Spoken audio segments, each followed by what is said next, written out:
In the shadowed grandeur of a Louisiana plantation, under a sky heavy with unspoken sins, a husband offers his wife an anniversary gift wrapped in innocence, a 12-year-old girl, her eyes mirroring his own forbidden blood. But as divine whispers stir the winds of retribution, this act of twisted mercy unleashes a haunting legacy of guilt and judgment, one that no earthly power can bury. In the humid veil of dawn on April 14, 1847, Bellamont House stood like a sentinel against the encroaching wilderness of Louisiana's bayou country. The air hung thick with the scent of magnolias and damp earth, mingled with the faint, acrid tang of smoke from the slave quarters' dying fires.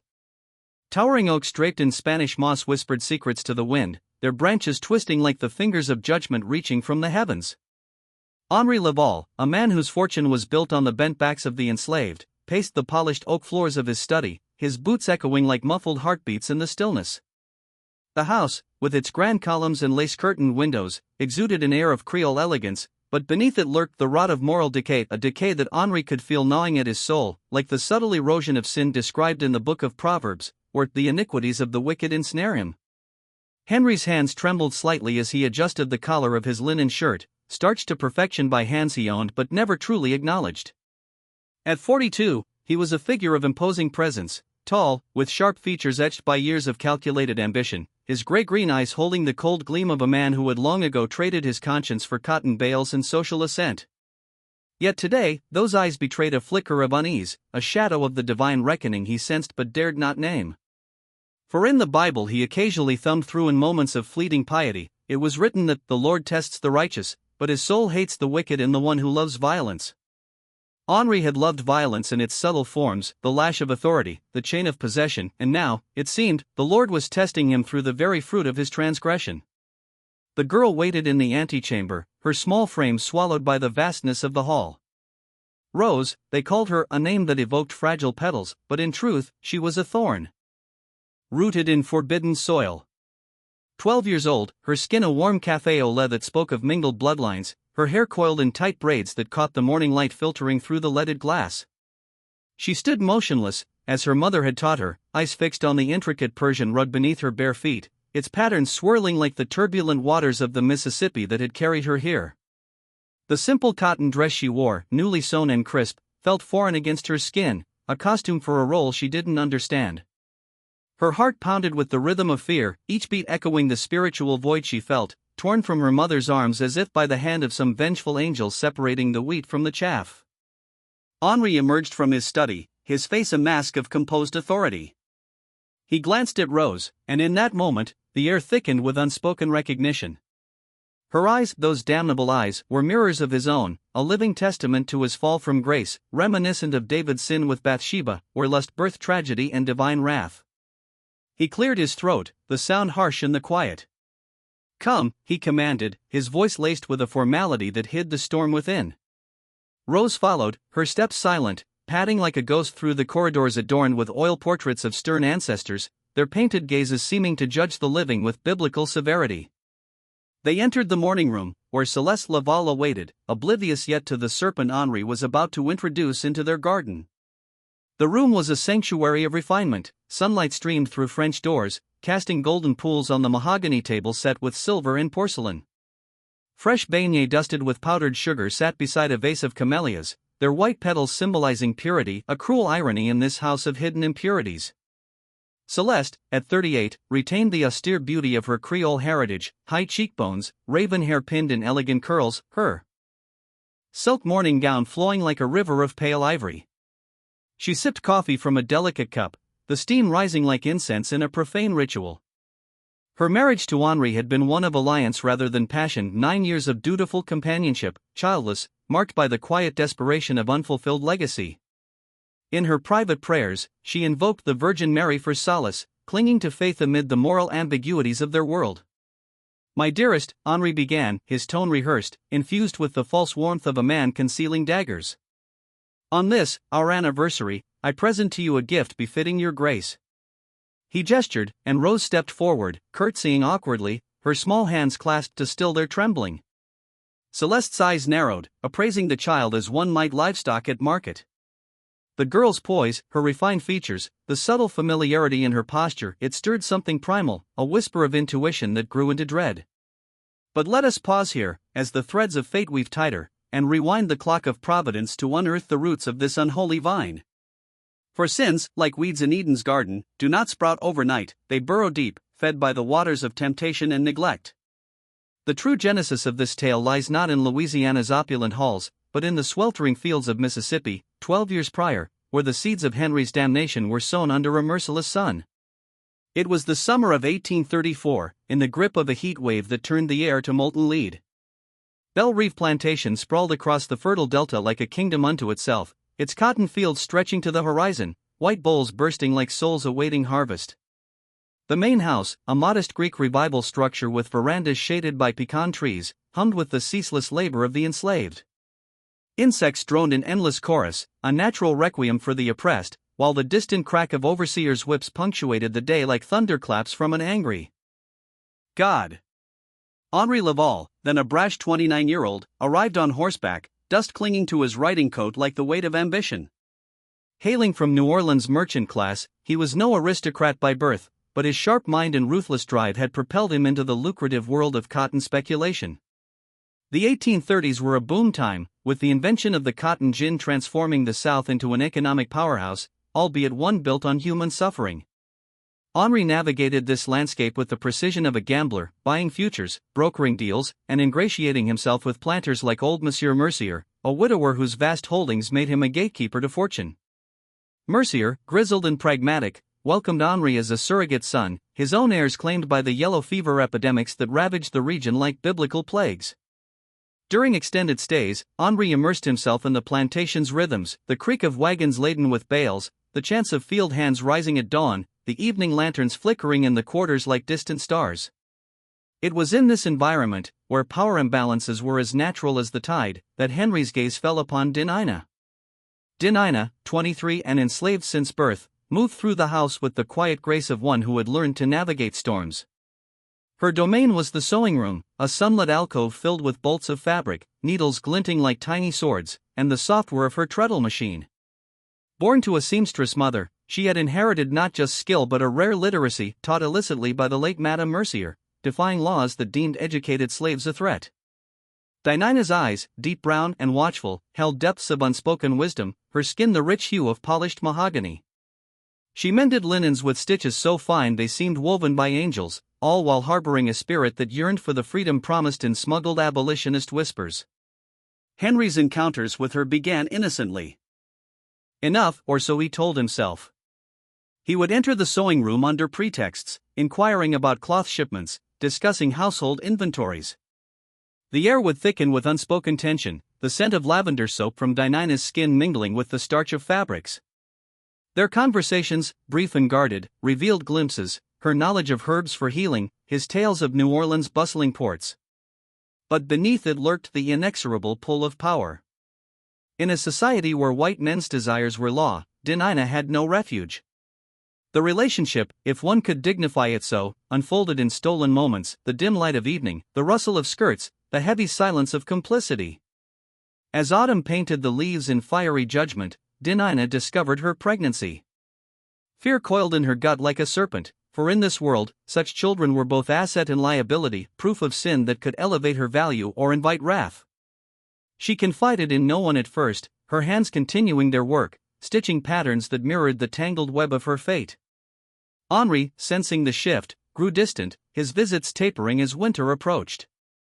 By December, as frost etched the windows like divine warnings, he departed for New Orleans, leaving Dinah to face the swelling evidence alone. Was it cowardice? Or the cold calculus of a man ascending society's ladder? The scriptures he ignored spoke clearly: whoever sows injustice will reap calamity. Rose entered the world in August 1835, amid the stifling heat of the quarters. The birth hut, a crude cabin of rough-hewn logs, smelled of sweat and herbs, midwives chanting low spirituals, their voices a balm against the pain. Dinah held her daughter close, noting the lighter skin, the nascent features that echoed Henry's. The baby cried, a wail that seemed to pierce the veil between earthly suffering and heavenly notice. Old Mercier, ever the pragmatist, recognized the implications. Henri was rising, scandal could tarnish alliances. So, he decreed silence. Dinah and Rose would stay, protected in obscurity, a fragile mercy in a merciless system. Years unfurled like the Mississippi's currents. Rose grew under Dinah's watchful eye, learning the arts of survival, sewing with nimble fingers, reading by candlelight in hidden moments, absorbing tales of Moses and liberation from whispered Bible verses. The quarters buzzed with life, children's laughter mingling with elders' laments, spirituals sung under starlit skies invoking deliverance. Rose, bright and inquisitive, navigated this world with innate caution, her gray-green eyes a paternal inheritance, drawing occasional stares. Henri visited sporadically, his empire now solidified by marriage to Celeste in 1838, a union of convenience that bore no children, perhaps a divine withholding. Each sighting of Rose stirred Henry's soul, a pang of guilt, a flicker of pride, a dread of exposure. She was his blood, a living psalm of his iniquity, as if God had inscribed his sin upon her face. By 1846, with Mercier's death, the nephew's arrival shattered the stasis. Assets liquidated, slaves auctioned, Rose among them. Word reached Henri through the grapevine of planters' correspondence, letters sealed with wax like tombs. Panic gripped him, sell her to strangers? Or claim her in disguise? In a decision laced with hubris, he opted for the latter, arranging the purchase through proxies, $200 exchanged like Judas's silver. The journey to Bellamont was a harrowing odyssey, 4 days in a rattling wagon, chains chafing wrists, the sun blistering skin. Rose huddled with others, stoic field hands, a weary cook, their stories shared in hushed tones under moonless nights. Separation from Dinah was a rend in her spirit, her mother's final whisper, "Remember, child, the Lord sees all," and vengeance is his echoed like a prophecy. Arrival at Bellamont overwhelmed, the mansion's grandeur, a stark contrast to Bellerive's modesty, its columns rising like pillars of false righteousness. The house slaves, led by wise Judith, sensed the undercurrents. Judith, with wrinkled hands that had cradled generations, warned Rose in the kitchen's steamy confines, "This place is a den of shadows, girl. The master's eyes on you ain't right. Keep low, pray hard, the Almighty don't forget the oppressed." Rose nodded, terror mingling with resolve, her young faith clinging to psalms of protection. Thus, the stage was set for that fateful morning. As Henri presented Rose to Celeste, the air crackled with impending storm. Celeste's gaze locked on the girl's features, the eyes, the jawline, a revelation dawning like the light of Judgment Day. Her composure held, but inside, fury brewed, a wife's betrayal echoing Eve's discovery in the garden. "How thoughtful," she murmured, ice in her veins. Henri retreated, the breakfast uneaten, the room heavy with unspoken curses. Yet this was merely the ignition. The festering secret would erupt, weaving threads of divine retribution through the Laval legacy. Guilt would stalk Henri like the hounds of hell, Celeste's silence a weapon sharper than steel, and Rose, a pawn in this cosmic drama, would embody the innocent suffering that cries out for justice. In the grand tapestry of history, where slavery's chains bound bodies and souls, this tale whispers of redemption's possibility, even as shadows lengthen. For as the good book declares, be sure your sin will find you out. And in Bellamont House, the finding had just begun. The afternoon sun slanted through the lace curtains of Celeste Laval's bedroom, casting intricate shadows on the polished hardwood floor like the tangled webs of deceit woven through her marriage.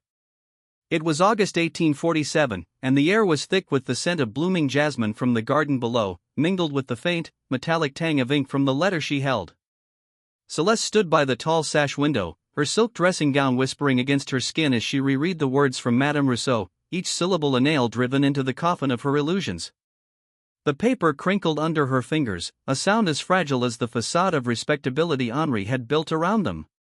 Outside, the bayou murmured with hidden life, frogs croaking in rhythmic lament, birds calling warnings across the moss-draped oaks as if nature itself echoed the biblical admonition, "For there is nothing hidden that will not be disclosed, and nothing concealed that will not be known or brought out into the open."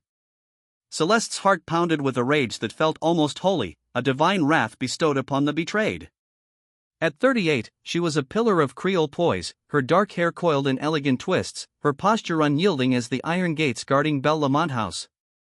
Yet beneath that composure simmered a fury akin to the plagues visited upon Pharaoh, a slow-burning retribution for the sin of adultery that Henri had committed long before their vows, but which now poisoned their sacred union. The letter confirmed what her eyes had suspected on that cursed anniversary morning. The girl Rose, with her haunting gray-green gaze, was no mere servant but the living embodiment of Henry's fall from grace, a bastard child sired in the shadows of Mississippi's plantations. Celeste folded the letter deliberately, her nails leaving faint crescents in the parchment, and gazed out at the cotton fields stretching like a sea of white pennants under the relentless sun. Slaves moved among the rows, their bent forms a reminder of the hierarchical order God had supposedly ordained, yet twisted by human greed into a mockery of justice. She could hear the distant hum of activity, the creak of wagons, the muffled chants of work songs rising like spiritual pleas for mercy. But in her soul, Celeste wrestled with darker scriptures, the book of Proverbs warning that a man's ways are before the eyes of the Lord, and he ponders all his paths. Henry's paths had led him astray, and now she, his wife, would become the instrument of pondering, of exacting a toll that balanced the scales of divine equity. With measured steps, she crossed the room to her writing desk, the mahogany surface scarred faintly from years of correspondence, letters that had once been filled with affection, now tools of inquiry and vengeance. Her investigation had been meticulous, a web of subtle queries spun through the social networks of Southern ladies, each missive a thread pulling at the truth. And now, with Madame Rousseau's veiled gossip, the girl does have rather distinctive features, doesn't she? The web had ensnared its prey. Downstairs, in the labyrinthine halls of Bellamont House, Rose navigated her new existence like a soul adrift in purgatory. The grand estate, with its soaring ceilings and crystal chandeliers that caught the light like captured stars, felt more like a gilded cage than a home. Assigned as Celeste's personal attendant, Rose's days blurred into a ritual of servitude, rising before dawn to the crow of roosters echoing across the misty grounds, her bare feet cold on the stone kitchen floor as she prepared Madame's morning tray. The air in the big house carried scents of beeswax polish and fresh linens, overlaid with the subtle rot of unspoken resentments. At 12, soon turning 13, Rose's frame was slight, her movements precise and economical, honed by years at Belle Reve under her mother's watchful eye. But here, every task was laced with peril, a test not just of skill but of endurance against the spiritual chill of hatred. Celeste's supervision was a constant shadow, her presence looming like the angel of death in Exodus, marking doors not with blood but with disdain. No overt cruelty marred the surface, no lashes from the overseer's whip, no starvation rations that would draw whispers from guests during lavish dinners. Instead, it was a refined torment, psychological barbs designed to erode the spirit. Rose would stand for hours in the dressing room, arms aching as she held up gowns of shimmering taffeta or velvet shawls embroidered with golden threads, while Celeste deliberated with deliberate slowness, her eyes flicking to Rose's face in search of resemblances to Henri. "Not that one," Celeste would say, her voice smooth as polished marble, "fetch the emerald." "No, the sapphire." "You should anticipate better, girl." The words landed like subtle curses, reminders of Rose's inferiority, her status as property in a world where the Bible's calls for mercy seemed drowned out by the clamor of commerce. Sensory details assaulted Rose in this hellish routine, the sting of lye soap on her hands from scrubbing floors until they gleamed like mirrors of accusation, the oppressive heat of the ironing room, where steam rose in ghostly veils, blurring her vision as she pressed pleats with infinite care, the metallic clink of silverware as she polished forks and knives, each utensil a potential weapon in Celeste's arsenal of control. Nights brought no respite. In the slave quarters, crude cabins of weathered wood set back from the main house, Rose lay on a pallet of straw, the air heavy with the snores of others and the distant howls of bayou creatures. Isolation clung to her like damp fog, the field hands viewed her with envy for her house privileges, while the domestic staff, led by the matronly Judith, offered pitying glances but little more. Judith, with her gnarled hands scarred from decades of labor and eyes deep-set like wells of wisdom, would murmur scriptures in hushed tones, "The Lord is close to the brokenhearted and saves those who are crushed in spirit." But even her kindness was tempered by caution. Rose's light skin and unmistakable lineage marked her as a lightning rod for trouble. As weeks stretched into months, Rose's spirit bent under the weight, her prayers whispered into the darkness becoming fervent pleas for redemption. She clung to memories of her mother Dinah, whose final words, "The Lord sees all, and vengeance is his," echoed like a talisman against despair. Yet the knowledge of her paternity, gleaned from overheard fragments in the halls, brought no solace.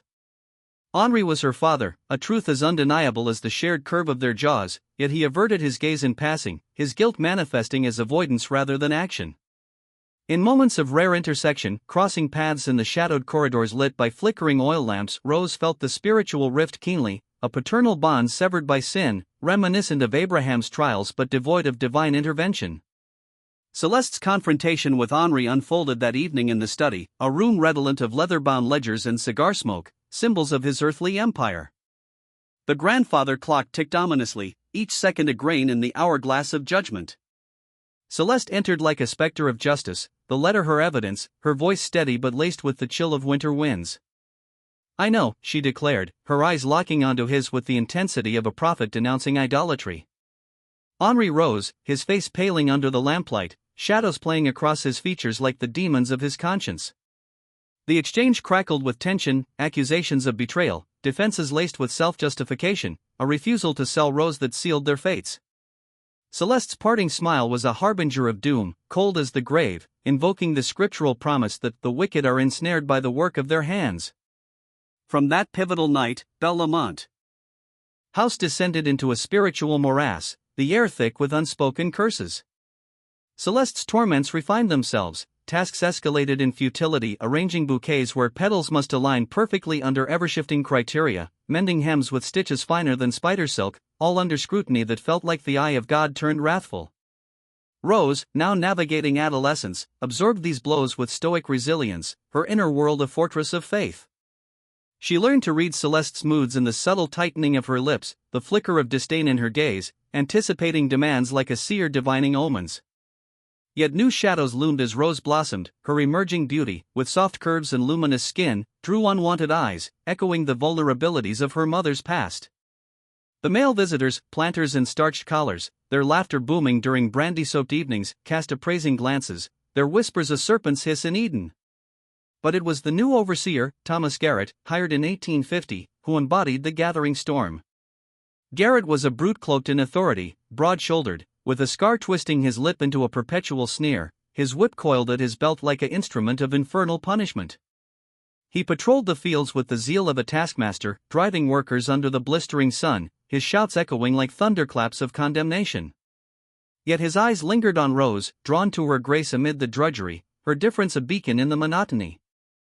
Garrett's pursuit began subtly, contrived encounters in the yard, where the scent of fresh-turned earth mingled with his sweat, compliments laced with innuendo, his breath hot and foul as he leaned close. "A pretty thing like you deserves better than scrubbing floors," he'd murmur, his hand grazing her arm, sending chills of dread through her veins. Rose recoiled inwardly, her heart racing like a trapped bird, mindful of the biblical warnings against the lusts of the flesh. She evaded him in the labyrinth of outbuildings, the smokehouse redolent of curing meats, the stables alive with the whinny of horses, but isolation proved elusive.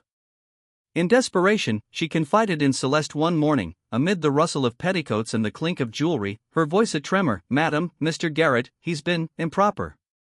I fear for my safety." Celeste's response was a blade of ice, "Handle it yourself, girl. You're no innocent babe." The words shattered Rose's last illusions, a rejection that mirrored Judas's betrayal, leaving her adrift in a sea of peril. Alone, with no earthly protector, Rose turned inward, her plans for escape coalescing like a divine revelation. She hoarded scraps, coins pilfered from laundry pockets, knowledge gleaned from travelers' tales whispered in the quarters, dreaming of northern stars guiding her to freedom, as Moses led his people from bondage. The risks were apocalyptic, patrols with hounds baying like hellhounds, bounties promising torment for runaways. Yet hope flickered, a spiritual ember against the encroaching dark. By the summer of 1852, the crisis crested under a sky heavy with storm clouds, the air electric with impending doom. Garrett's advances had escalated, touches that lingered, ambushes in shadowed corners where the scent of hay and sweat overwhelmed. Rose's evasion grew frantic, her prayers fervent invocations of psalms for protection. On that fateful July afternoon, the laundry house, a stifling shed of steam and suds, its wooden walls warped by humidity, became the arena of confrontation. Alone, bent over the washing tub, the water scalding her hands, soap bubbles iridescent in the dim light filtering through cracks, Rose sensed his approach. The door creaked open, admitting a shaft of sunlight that silhouetted Garrett's form, his boots thudding on the dirt floor like the footsteps of fate. The air thickened with menace, the distant rumble of thunder a portent of divine intervention or abandonment. In this moment, as Garrett advanced with predatory intent, Rose's world teetered on the brink, her soul crying out for justice in a land where sin reigns supreme. The legacy of Henry's transgression had birthed this vortex, a whirlwind of retribution that threatened to consume them all, echoing the eternal truth, "Vengeance is mine, saith the Lord." But for Rose, trapped in the maw of human depravity, salvation seemed a distant mirage, her endurance a testament to the resilient spirit amid the fires of trial. The laundry house stood isolated at the edge of Bellamont House's sprawling grounds, a squat wooden structure half swallowed by encroaching vines and the perpetual mist rising from the nearby bayou. It was July 1852, and the afternoon heat pressed down like the hand of an oppressive god, turning the air inside into a steaming cauldron. Rivulets of sweat traced paths down Rose's back as she bent over the massive oak tub, her arms aching from the relentless scrubbing of a stained tablecloth. The water, laced with harsh lye, burned her skin, its acrid scent mingling with the earthy dampness of the dirt floor. Bubbles frothed like fleeting illusions of purity, popping silently in the dim light filtering through cracked shutters. Outside, cicadas droned a monotonous dirge, punctuated by the distant crack of an overseer's whip, a reminder of the plantation's unyielding rhythm, where human souls were ground like cotton under the millstone of greed. Rose, now 17, had grown into a young woman of quiet resilience, her light skin flushed from exertion, her braids matted against her neck. The years under Celeste's thumb had etched lines of caution into her features, but her gray-green eyes, mirrors of her unspoken heritage, held a spark of unquenchable spirit, akin to the biblical Esther, who navigated peril with faith and cunning. She worked alone that day, the other laundress felled by a fever that swept the quarters like a plague from the book of Exodus. The isolation gnawed at her, a vulnerability she had learned to dread, for in this world of shadows, solitude invited demons. The door creaked open with a groan of rusted hinges, admitting a shaft of blinding sunlight that silhouetted a hulking figure. Thomas Garrett stepped inside, his boots thudding heavily on the packed earth, kicking up faint clouds of dust that danced in the light like motes of judgment. He was a man, forged in the fires of authority, broad-chested, with calloused hands scarred from wielding whips, his face weathered into a mask of entitlement, twisted by a perpetual sneer. The air shifted with his presence, carrying the sour reek of tobacco and sweat-soaked leather. He closed the door behind him, the latch clicking like the ceiling of a tomb, blocking the only escape and plunging the room back into stifling gloom. "Afternoon, Rose," Garrett drawled, his voice a low rumble laced with false congeniality, his eyes gleaming with predatory intent. He advanced slowly, his shadow lengthening across the floor like the encroaching darkness of sin. "Thought I'd lend a hand with that heavy liftin'. A delicate thing like you shouldn't strain so." Rose straightened, her heart slamming against her ribs like a captive bird seeking freedom. She gripped the scrubbing brush tighter, its wooden handle slick in her palm, as fear coiled in her gut, a serpent of dread reminiscent of the tempter in Eden. "No need, sir," she replied, forcing steadiness into her tone despite the tremor threatening to betray her. "I'm managing just fine. Madam expects it done promptly." Garrett chuckled, a sound devoid of mirth, echoing off the walls like mocking thunder. "Not very neighborly, now, is it? Been trying to be kind these past 2 years, and you keep slipping away like a ghost. That's downright disrespectful, girl." He closed the distance, his breath hot and foul, reeking of whiskey hidden in his flask. Rose retreated, her back pressing against the rough-hewn wall, splinters pricking through her thin cotton dress. Her eyes darted frantically, tubs of soapy water, piles of limp linens, and iron resting on a coals-filled brazier, but nothing offered salvation. "Please, sir," she pleaded, hating the vulnerability in her voice, yet unable to stifle it, "let me finish." "Madam will be cross if it's not ready." "Madam don't need to know a thing," Garrett snarled, his hand shooting out to seize her arm, fingers digging into flesh like iron clamps. "This stays between us, our little secret." Time fractured in the ensuing chaos, a whirlwind of violence that blurred the line between earthly struggle and spiritual warfare. Garrett yanked her toward him, his free hand slapping across her face with a crack that exploded stars behind her eyes, her ears ringing like distant church bells tolling doom. Rose reeled, stumbling against the tub's edge, warm blood trickling from her split lip, tasting of copper and despair. She collapsed to the floor, the impact jarring her bones, and Garrett descended upon her like a fallen angel, his weight crushing, his claws tearing at her dress with savage urgency. Fabric ripped with a sound like rending soles, exposing skin to the humid air. But Rose fought back, her spirit ignited by a divine fury, channeling the strength of David against Goliath. She clawed at his face, nails raking furrows that drew blood, her screams muffled by his palm clamping over her mouth. She kicked wildly, her knee connecting with his thigh, twisting and writhing in a desperate bid for freedom. The struggle dragged on, minutes stretching into eternities, the room a battlefield of overturned buckets and scattered linens, water sloshing across the floor in chaotic waves. Garrett's rage mounted, curses spilling from his lips like venom, his blows raining down in retribution for her defiance. In a surge of providence, Rosa's hand closed around the wooden washing paddle, its handle worn smooth from years of use. With a cry that echoed the psalms of deliverance, she swung it with all her might, cracking against Garrett's temple. He staggered back, howling, blood matting his hair, and in that fleeting gap, Rose scrambled upright. She bolted for the door, bursting into the blinding daylight, her torn dress flapping like tattered wings, bruises blooming on her skin like marks of martyrdom. Garrett's shouts pursued her, "You little whore, get back here!" But she ran, feet pounding the dusty path toward the main house, past the shocked stares of field hands pausing in their toil. She stormed through the back entrance, past the kitchen where pots clattered and slaves froze mid-task, their eyes wide with unspoken solidarity. Bursting into Henry's study without ceremony, a transgression that could invite the lash, Rose stood panting, disheveled, a vision of violated innocence. The room was a sanctuary of masculine opulence, walls lined with leather-bound tomes, a massive desk cluttered with ledgers and quills, the air heavy with pipe smoke and the faint aroma of aged brandy. Henri looked up from his accounts, his quill freezing mid-stroke, his face draining of color at the sight, her swollen cheek, the bloodied lip, the terror etching lines into her youthful features. "What in God's name happened?" he demanded, rising abruptly, his chair scraping against the floor like a judgment call. Rose trembled, her voice breaking the sacred silence she had maintained for 7 years. "You're my father," she gasped, the words a forbidden incantation, heavy with accusation and plea. "Please, help me." The air thickened with revelation, a spiritual rift tearing open like the veil in the temple at Calvary. Henri stared, his gray-green eyes, identical to hers, widening in a storm of emotions, denial crumbling into recognition, guilt surging like floodwaters. For an eternal moment, compassion flickered, a paternal instinct awakening, seeing her not as chattel but as flesh of his flesh, bone of his bone, a child crying out as in the parable of the prodigal, yet unredeemed. Then Celeste materialized in the doorway, drawn by the commotion, her silk gown rustling like whispering serpents.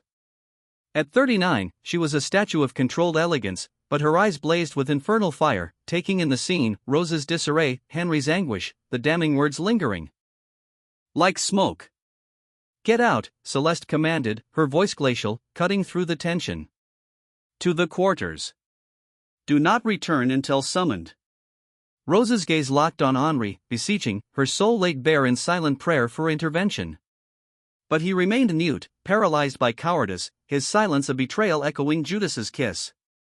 Defeated, Rose fled, weaving through the halls to the quarters, a cluster of ramshackle cabins redolent of wood smoke and despair. Collapsing onto her straw pallet, she sobbed, the other women gathering with murmurs of comfort, their hands gentle as they tended her wounds with herbal poultices. Yet no balm could heal the spiritual wound, her father's rejection, a paternal abandonment that mirrored the forsaken cries on the cross. Left alone, Henri and Celeste unleashed a tempest in the study, their voices rising in a cacophony of fury, English laced with vehement French, accusations hurling like thunderbolts. Glass shattered, a vase hurled against the wall, shards glittering like broken covenants. The slaves eavesdropped from afar, the argument a volcanic eruption of pent-up rage, Celeste's humiliation, Henry's guilt, the festering wound of their childless union poisoned by Rose's existence. After an hour, Celeste emerged, pale but unbowed, summoning Judith with a snap. "Fetch the sheriff," she ordered, her tone forged in vengeance. "There's been a theft." Judith's eyes widened, comprehending the frame-up, but protest died on her lips. "Madam," she ventured, but Celeste's glare silenced her. The accusation was crafted with diabolical precision, a gold brooch, adorned with pearls and a ruby, heirloom from Celeste's mother, vanished from her jewelry box. Planted in Rose's meager possessions, a tin box under her pallet, the evidence sealed her fate. The quarters buzzed with outrage, slaves whispering of injustice, but powerlessness bound them, their words held no weight in white courts, as if muted by divine decree against the oppressed. That evening, under a blood-red sunset painting the bayou in apocalyptic hues, the sheriff arrived on horseback, his badge glinting like false righteousness. Rose was shackled and led away, her steps measured, resistance futile. Glancing back, she caught Henri at his study window, his silhouette etched against lamplight, their eyes meeting in a final, fraught exchange. Grief? Guilt? He turned away, and the wagon rattled off, chains clinking like the bonds of sin. The parish jail was a squat stone fortress, its cells dank crypts reeking of mildew and despair. Rose shared a cramped space with two women, iron bars casting striped shadows like prison stripes of fate. Meager rations, stale bread, watery gruel, sustained her body, but her spirit wrestled with torment, framed for existence itself, a scapegoat for paternal sin, echoing Job's trials amid undeserved suffering. Prayers whispered in the dark invoked deliverance, her faith a flickering candle against encroaching night. Henri visited once, under cover of moonless sky, bribing the jailer for privacy. In the dim visiting room, lit by a sputtering lantern casting grotesque shadows, father and daughter faced each other across a scarred table. Silence stretched, heavy as chains. Henry's face, lined with remorse, betrayed the weight of Proverbs' warning, the evil deeds of the wicked ensnare them. "I'm sorry," he murmured, voice cracking. "For everything, for bringing you here, for failing you." Rose met his gaze, her bruises fading but scars eternal. Words failed her, apologies were hollow echoes. Henri spoke of the trial, Celeste's vendetta, his impotence. "What do you want?" Rose challenged, her tone flat as beaten earth. "To write this," he confessed, "but I can't. Testifying would unravel everything." "So you'll let me rot," she retorted, fire kindling. "You could free me, claim me, but your world matters more." He departed without reply, leaving her to the cold certainty of abandonment, a paternal sin compounding. The original transgression. The trial dawned hot and merciless on August 3, 1852, in the parish courthouse, a whitewashed edifice buzzing with spectators, trials a macabre spectacle. The room smelled of unwashed bodies and polished wood, sunlight slanting through windows like divine spotlights. Celeste testified with poised venom, describing the brooch's loss and discovery, her voice trembling just enough for sympathy. The sheriff corroborated, his testimony a nail in Rose's coffin. Rose stood bound in the dock, silent by law, her attorney mumbling feeble defenses. As the judge prepared the verdict, Henri rose, his voice thundering, "Your Honor, I must speak."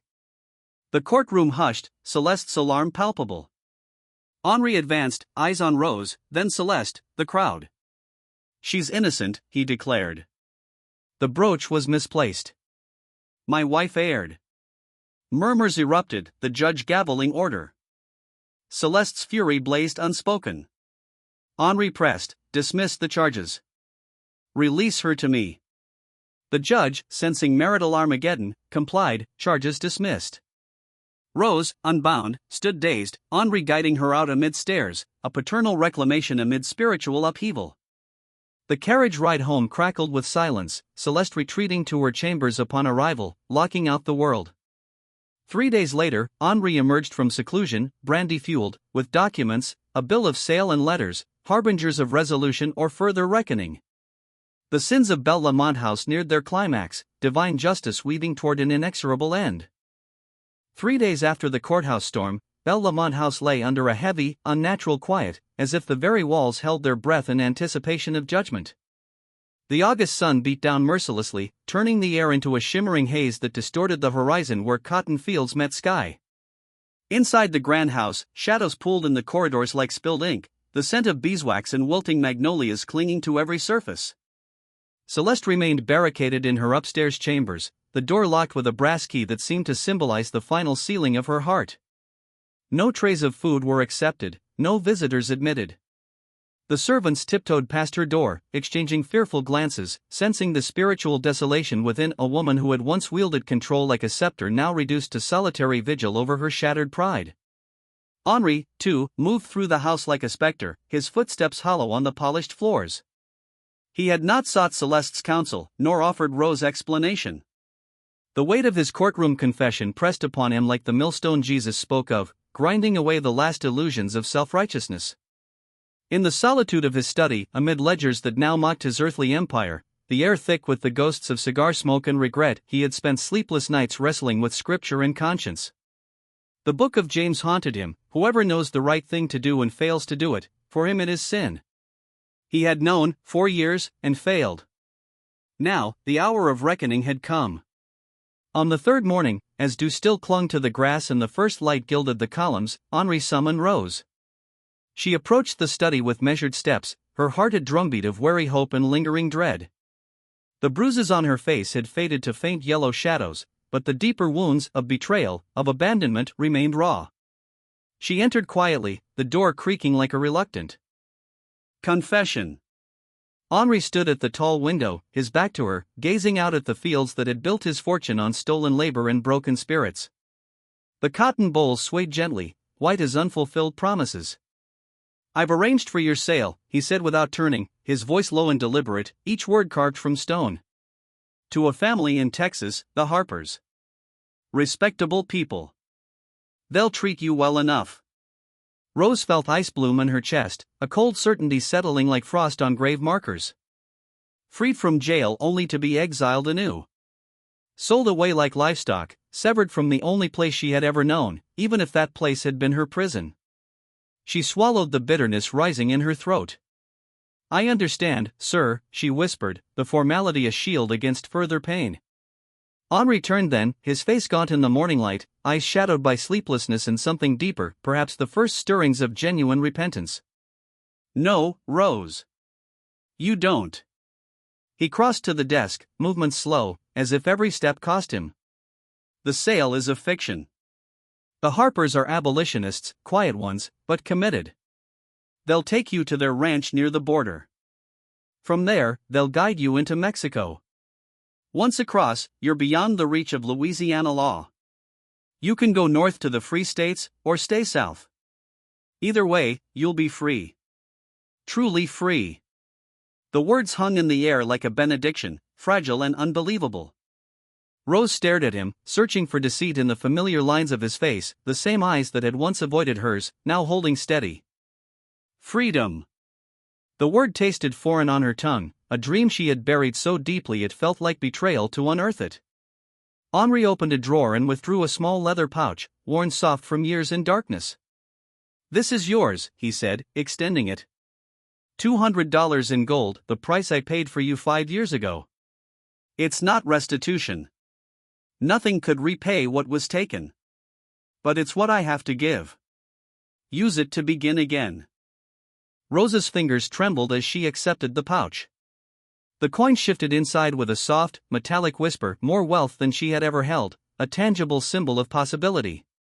Henri then produced a folded document, sealed with red wax. "And this? A letter of manumission, signed by me and notarized. It declares you freed by your owner. Technically, Celeste holds title, but this will serve until you're far from here. Out of state, it becomes irrelevant." She unfolded the paper carefully, tracing the elegant script with her eyes, the ink a bridge between bondage and liberty. Then she looked up at him, voice steady despite the storm within. "Why now? After everything, after the silence, the fear, the courtroom, why this, and why so late?" Henri exhaled, a sound like wind through barren branches. "In that courtroom, I saw you not as property, not as a problem, but as my daughter. Standing there, bound and silent, with my eyes looking back at me. I saw the cost of my cowardice. If I had let the verdict stand, let you be shipped to prison or sold south, I would have carried that sin to my grave. I've been weak, selfish, blind to the scripture I claim to honor. But this one act, this I can do. I can set you free. As for Celeste, she'll rage. She may leave, may curse me to my face. That's my burden now. Not yours." Rose held his gaze for a long moment, weighing the years of pain against this belated mercy. Forgiveness did not bloom easily, the soil of her heart had been salted too long. Yet acknowledgement stirred recognition of a man grappling, however imperfectly, with his failures. "Thank you," she said softly. Not absolution, but acceptance of the gesture. Henri nodded, throat working. He seemed to reach for more words, an embrace, a blessing, but the chasm between them was too wide, bridged only by this fragile offering. "The Harpers arrive at dawn tomorrow. Be ready." Rose returned to the quarters in silence, the pouch and letter hidden against her skin like sacred relics. She spoke to no one of the plan, packing her scant possessions, a worn shawl from Dinina, a small Bible with underlined psalms of deliverance, while the night deepened around the cabins. Sleep eluded her. She lay listening to the chorus of crickets and distant owls, praying for safe passage and the strength to claim what was promised. Dawn arrived cloaked in mist. The Harper's wagon rolled up the drive plain, unassuming, driven by a middle-aged couple whose faces bore the quiet resolve of those who risk much for conscience. Business was transacted swiftly, papers signed, coins exchanged, the fiction upheld for any watching eyes. Rose climbed aboard, settling among supplies that concealed her true destination. As the wagon pulled away, she glanced back. Henri stood on the upper gallery, alone in the pale light, his figure small against the vast columns. Their eyes met across the widening distance. Rose lifted her hand, not a full wave, but a gesture of acknowledgement, of release. Henri mirrored it, a final, silent farewell. Then the road curved, and Bellamont House vanished behind a screen of oaks. The journey to Texas unfolded over 2 arduous weeks, dusty roads, river crossings, nights under stars that seemed closer, kinder. The Harpers treated Rose with dignity, shared meals, gentle conversation, explanations of the network that would carry her forward.